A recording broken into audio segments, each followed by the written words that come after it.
Selamat pagi pemirsa, saya Siti Isneni Nur akan menemani Anda dengan beragam informasi terkini di antaranya. Bengkelas di Pasar Perluasan Pematang Siantar terbakar. Calon Wakil Wali Kota Medan nomor urut 1 diduga lakukan pelanggaran kampanye. Rendang ke Pasere, kuliner khas Kota Tanjung Balai. Selain cuplikan berita tadi, kami juga akan menghadirkan beragam informasi lainnya. Pemirsa, kita jelang Sumut hari ini pagi selengkapnya.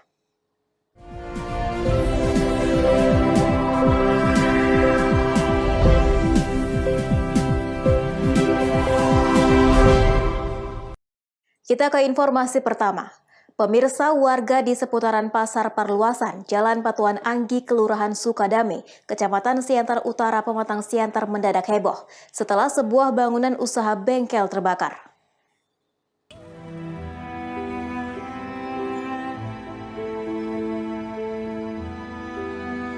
Peristiwa kebakaran kembali terjadi di Pematang Siantar, Sumatera Utara. Satu unit bengkel las di Jalan Patuan Anggi dilalap api. Kobaran api yang menyala hanguskan seisi bangunan. Api dengan cepat melahap isi bangunan yang baru saja beroperasi menjadi bengkel las beberapa minggu lalu. Sebelumnya bangunan tersebut diketahui sempat digunakan sebagai toko jual beli ban bekas. Sebagian warga berusaha memadamkan api dengan peralatan seadanya, serta berusaha mendobrak pintu yang terkunci ditinggal pemiliknya. Tak lama setelah kejadian, unit pemadam kebakaran tiba di lokasi kejadian. Kepala Seksi Operasional Damkar Kota Pematang Siantar Remaja Ginting mengatakan respon masyarakat yang cepat melaporkan ke pihak damkar sangat membantu, sehingga api tidak sempat menjalar ke rumah lain. Ya, informasi kepada kita sampai ke komando jam 08 malam. Jadi berkisar 7 menit kita sampai ke TKP untuk memadamkan api. Jadi kita dapat membatas mata rantai api tidak sampai ke tetangga sebelah. Jadi kita pun berterima kasih kepada masyarakat yang cepat menginformasikan tanam limat kepada kita. Dan itulah kita harapkan kepada masyarakat kota supaya secepatnya ketika api kecil hubungi damkar supaya bisa kita mengantisipasi kobaran api yang terjadi. Selain petugas damkar, petugas kepolisian juga ikut mengamankan lokasi kejadian dari kerumunan warga dan mengatur lalu lintas yang sempat macet.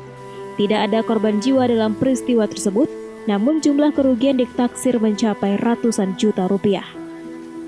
Eko Hendriawan melaporkan untuk Evarina TV. Sementara itu pemirsa, banjir setinggi 1 meter kembali merendam sejumlah rumah warga di Dusun 1 Desa Piasa Hulu, Asahan, Sumatera Utara. Banjir tidak hanya merendam rumah warga, akan tetapi banjir juga akibatkan jalan desa lumpuh total. Banjir setinggi 80 cm hingga 1 meter kembali merendam sejumlah rumah warga di Dusun 1 Desa Piasa Hulu, Asahan, Sumatera Utara, yang mengakibatkan puluhan rumah warga terendam dan akses jalan desa yang biasa dilalui kendaraan oleh warga juga lumpuh total, sehingga membuat aktivitas warga terganggu. Sebahagian warga yang rumahnya terendam banjir ini pun memilih mengungsi ke tempat saudara mereka. Bahkan salah seorang warga yang sakit terpaksa diungsikan sebagai antisipasi jika debit air semakin tinggi. Namun ada juga warga yang lebih memilih bertahan di rumahnya dikarenakan tidak tahu akan mengungsi kemana. Bu, kenapa masih milih bertahan Bu di tengah banjir gini Bu? Ya ngungsi mau di mana?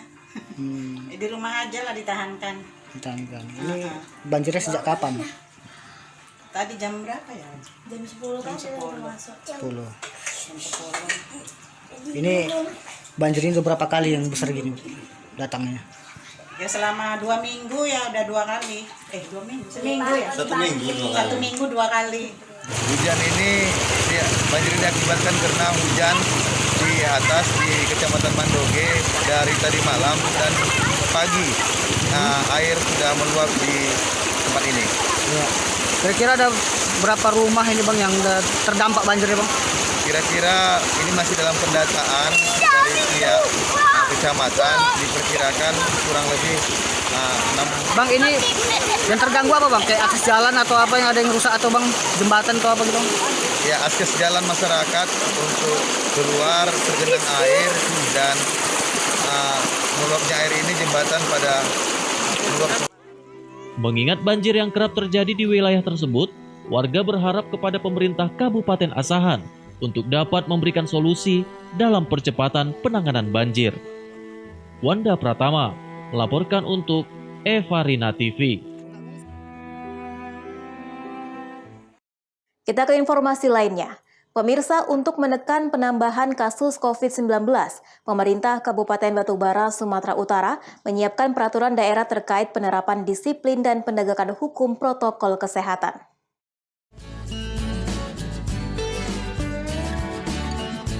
Menurut Bupati Batubara Zahir, saat ini draft peraturan daerah tentang penerapan disiplin dan penegakan hukum protokol kesehatan COVID-19 sedang dibahas di DPRD Batubara. Ditargetkan pada pertengahan Desember tahun ini, peraturan daerah tersebut rampung dan dapat diterapkan pada awal tahun 2021 mendatang. Peraturan daerah tentang penerapan disiplin dan penegakan hukum protokol kesehatan COVID-19 mengatur tentang kewajiban warga maupun pelaku usaha untuk menaati protokol kesehatan, diantaranya menggunakan masker, mencuci tangan, dan mencegah kerumunan. Dalam peraturan daerah tersebut, mencantumkan sejumlah sanksi denda kepada para pelanggar protokol kesehatan. Di antaranya bagi perorangan didenda Rp50.000, sedangkan pelaku usaha didenda Rp500.000 hingga pencabutan izin usaha.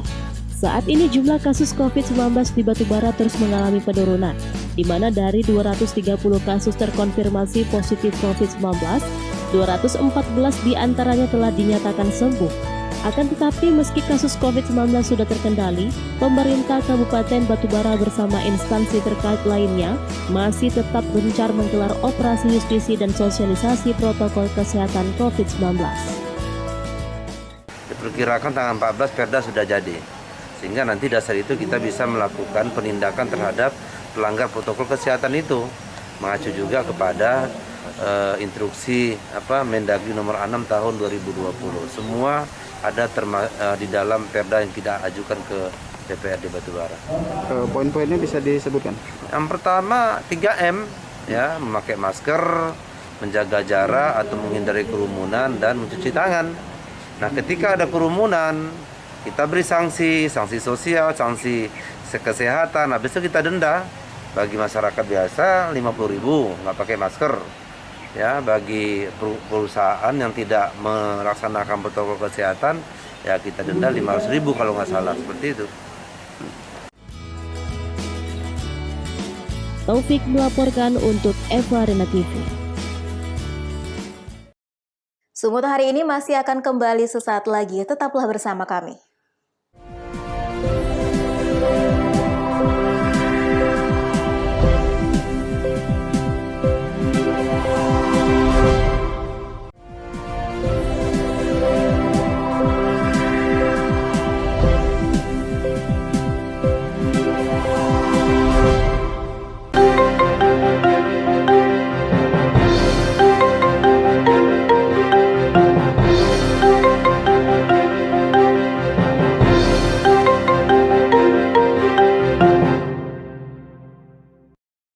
Terima kasih Anda masih bersama kami.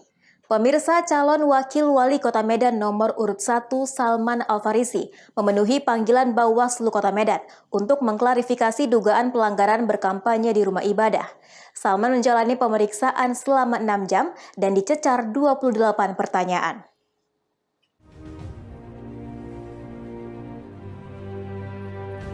Usai laporan dugaan pelanggaran tempat ibadah dilanjutkan ke tahap penyidikan kepolisian, calon Wakil Wali Kota nomor urut 1 Salman Al-Farisi akhirnya memenuhi panggilan tahap ketiga dari Bawaslu untuk melakukan klarifikasi di Gedung Sentra Gakumdu. Salman masuk ke ruang Gakumdu untuk melakukan klarifikasi. Pemeriksaan dugaan pelanggaran ini berlangsung selama 6 jam. Salman mengatakan dirinya dipanggil Bawaslu Kota Medan terkait laporan dugaan pelanggaran kampanye di tempat ibadah. Saat diperiksa, Salman menjelaskan dirinya dicerca sebanyak 28 pertanyaan. Dia juga sangat menyayangkan sikap Bawaslu yang menaikkan kasusnya ke tahap penyidikan. Artinya sudah kita jelaskan dan sampai hari ini ya Bawaslu ya belum memanggil orang tua yang membagikan itu, tapi oleh Polres sudah tadi menurut penjelasan. Artinya harapan kita ini tidak dinaikkan ke penyidikan Polres, tetapi dievaluasi laporan oleh Panwascam, tetapi lagi-lagi Bawaslu melihat kita melihat mereka terburu-buru lah untuk menaikkan kasus ini ke penyidikan Gakumdu ya. Jadi ini kita kecewa lah dengan proses ini. Sementara itu, Majelis Musyawarah Penyelesaian Sengketa Bawaslu Kota Medan Raden Deni Admiral mengatakan Bawaslu memfokuskan pengawasan kepada Salman Al-Farisi karena menurutnya sudah diatur dalam Undang-Undang 10 tahun 2016. Selain itu, dirinya mengatakan sudah mensosialisasikan ke seluruh tempat termasuk tentang pelarangan kampanye di tempat ibadah. Jadi kita sampaikan kegiatan pengawasan kita itu atas kehadiran Pak Salman. Jadi sudah 3 kali kita, ini ketiganya dia kan, kehadiran ketiga lah dari pasangan calon yang mengunjungi tempat ibadah itu. Gitu. Jadi kehadiran kita itu melihat pengawasan kita melihat kehadiran pasangan calon gitu. Tapi kalau ada hal-hal yang berkembang di kehadiran dia, ya itu mungkin kita tidak duga ya, kita tidak lihat itu apa ya. Mungkin unsur-unsur itu mempengaruhi ya, mengaruhi dan mendorong mungkin lebih nyata atau apa. Tapi mau saya sampaikan bahwa kegiatan pengawasan kita itu fokusnya memang karena kehadiran Pak Salman di Masjid Al-Hikmah. Berarti kehadiran Pak Salman di situ memang udah dianggap pelanggaran gitu Pak? Atau gimana? Enggak, itu kan masih dugaan kita. Dugaan kita. Kenapa beliau hadir di situ gitu kan. Ada ceramah di situ. Padahal beliau sudah melekat jabatan sebagai pasangan calon. Itu dia. Diketahui pihak Gakumdu masih terus melakukan pemeriksaan dugaan pelanggaran tempat ibadah dan akan melakukan pengembangan bukti-bukti. Daniel Pekwali melaporkan untuk Evarina TV. Pemirsa, Bawaslu Kota Medan telah menemukan 33 pelanggaran kampanye dari 401 kegiatan kampanye kedua pasangan calon wali Kota Medan. Pelanggaran protokol kesehatan merupakan pelanggaran terbanyak yang didapati selama masa kampanye. Badan Pengawas Pemilihan Umum atau Bawaslu Kota Medan telah mengawasi sedikitnya 401 kegiatan kampanye kedua pasangan calon wali kota dan wakil wali kota Medan selama 55 hari. Berdasarkan laporan hasil pengawasan kampanye, pihaknya menemukan sebanyak 33 pelanggaran. Pelanggaran terhadap penerapan protokol kesehatan saat pelaksanaan kampanye pemilihan wali kota Medan menjadi pelanggaran tertinggi dengan jumlah 23 pelanggaran. Bentuk pelanggaran protokol kesehatan yang ditemukan berupa kegiatan kampanye yang menimbulkan kerumunan, di mana peserta kampanye melebihi 50 orang. Selain itu, Bawaslu juga menemukan peserta kampanye tidak menggunakan masker. Dari 23 kampanye yang melanggar protokol kesehatan, terdata 9 pelanggaran berasal dari kampanye pasangan calon nomor urut 1, Ahyar Nasution Salman Al-Farisi, dan 14 pelanggaran berasal dari kampanye pasangan calon nomor urut 2, Bobi Nasution Aulia Rahman. Pihak Bawaslu Kota Medan telah memberikan surat peringatan kepada kedua pasangan calon wali Kota Medan, namun belum satu pun dari mereka yang diberi sanksi. Ya, itu pasangan 01 itu ada 9, ada sekitar 401 kegiatan kampanye, ya. Itu yang baik yang kita terima pemberitahuannya ataupun yang tidak kita terima pemberitahuannya. Jadi dari hasil pengawasan kampanye itu terkait pelanggaran prokes itu ada kita keluarkan itu 23 surat peringatan tertulis ya, yang mana surat peringatan tertulis menghimbau kepada mereka untuk melakukan prokes, mengingatkan mereka untuk menerapkan prokes kesehatan. Tapi alhamdulillah setelah itu tidak ada sampai yang kita lakukan sampai tindakan pembubaran hasil pengawasan kita. Selain pelanggaran protokol kesehatan, selama kampanye, Bawaslu juga menemukan dugaan pelanggaran netralitas ASN dan diduga Kampanye di tempat ibadah yang kini masih dalam proses penyidikan. Daniel Pekuali melaporkan untuk Evarina TV. Pemirsa, Perkumpulan Sonak Malela Kecamatan Meranti, Kabupaten Asahan mendukung pasangan calon nomor urut 2 Surya Taufik pada Pilkada Asahan 9 Desember mendatang.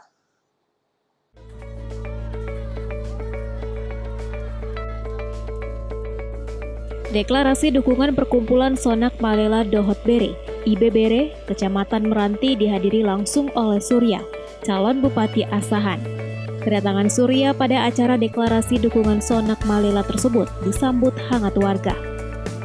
Pada acara tersebut, Surya juga menandatangani surat dukungan Perkumpulan Sonak Malela Dohot Bere IBBere untuk memenangkan pasangan Surya Taufik pada Pilkada Asahan 2020.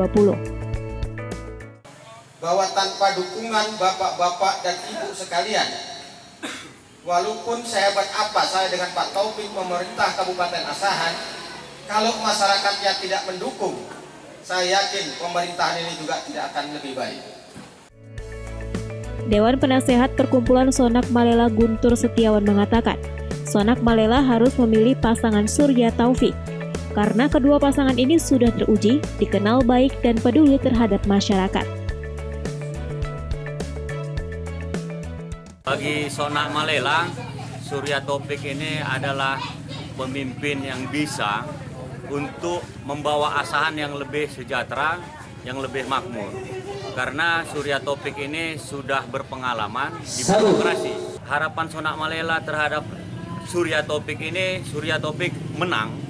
Ini harapan yang utama, menang, sehingga khusus bagi Sonak Malela juga, Sonak Malela akan mengangkat harkat dan martabat omparan Raja Sonak Malela sendiri di Kabupaten Asahan. Taufik melaporkan untuk Evarina TV.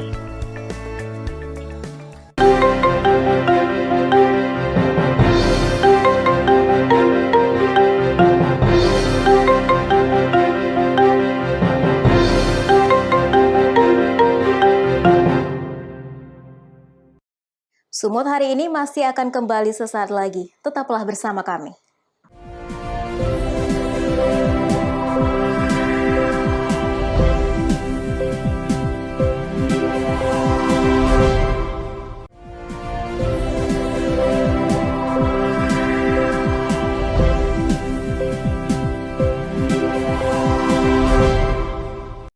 Terima kasih Anda masih bersama kami.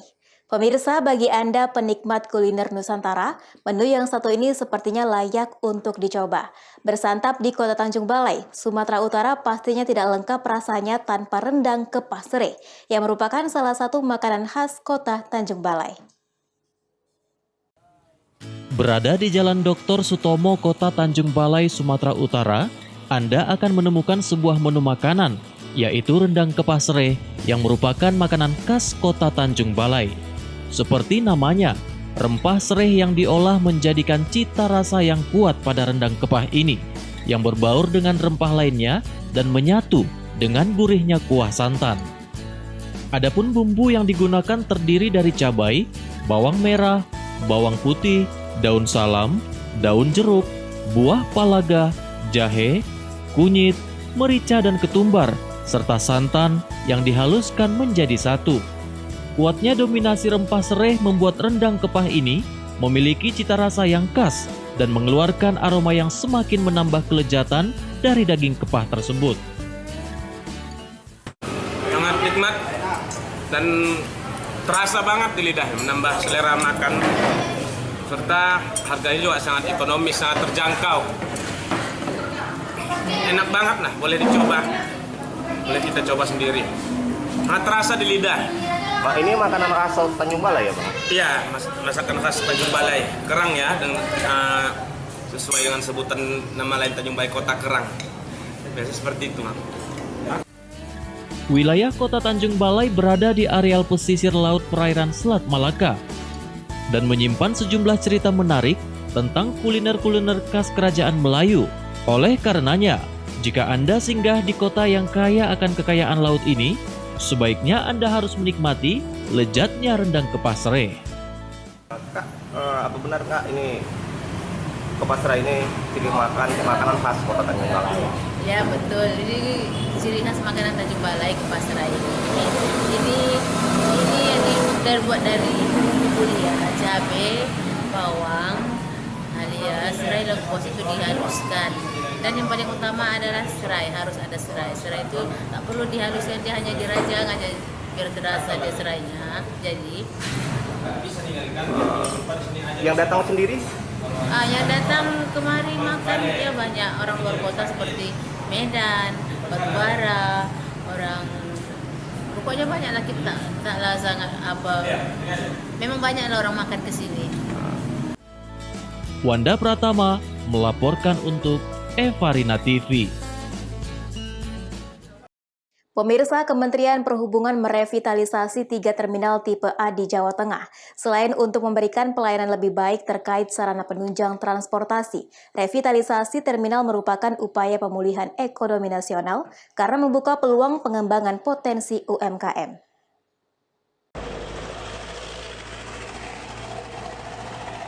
Kementerian Perhubungan merevitalisasi sebanyak 34 terminal penumpang tipe A di seluruh Indonesia. Dari jumlah tersebut, 3 terminal diantaranya berada di Jawa Tengah, yakni Terminal Mangkang di Kota Semarang, Terminal Tirtonadi di Surakarta, dan Terminal Bulu Pitu di Purwokerto. Direktur Prasarana Transportasi Jalan Kementerian Perhubungan Muhammad Rizal Wasal di Kota Semarang Selasa 1 Desember mengatakan, selain untuk meningkatkan pelayanan kepada para pengguna transportasi bis antar kota atau antar provinsi, revitalisasi merupakan salah satu upaya pemerintah dalam mendorong pemulihan ekonomi daerah dan nasional. Karena dengan penataan terminal maka mampu membangkitkan ekonomi sekitar, terutama pelaku UMKM. Meningkatkan kapasitas, kita tingkatkan kondisi terminal, ini adalah untuk supaya dalam pelayanan ke masyarakat kita akan lebih baik. Nah, tetapi ada yang lebih penting sebenarnya, ada yang lebih penting, yaitu manfaat sosial dan manfaat ekonomi.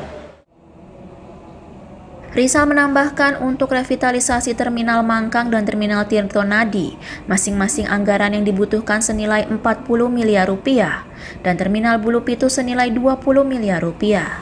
Revitalisasi terminal tipe A di Jateng tersebut diharapkan mampu memicu pertumbuhan ekonomi baru, karena nantinya tak hanya sekedar untuk angkutan umum, namun ada beberapa potensi usaha di dalamnya, seperti hotel dan kuliner.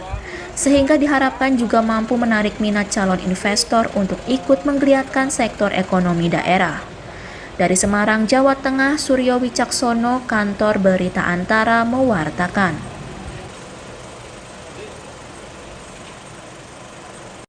Pemirsa, demikianlah rangkaian informasi dalam Sumut hari ini pagi. Saya Siti Isneni Nur mewakili kerabat kerja yang bertugas pamit undur diri. Terima kasih dan sampai jumpa.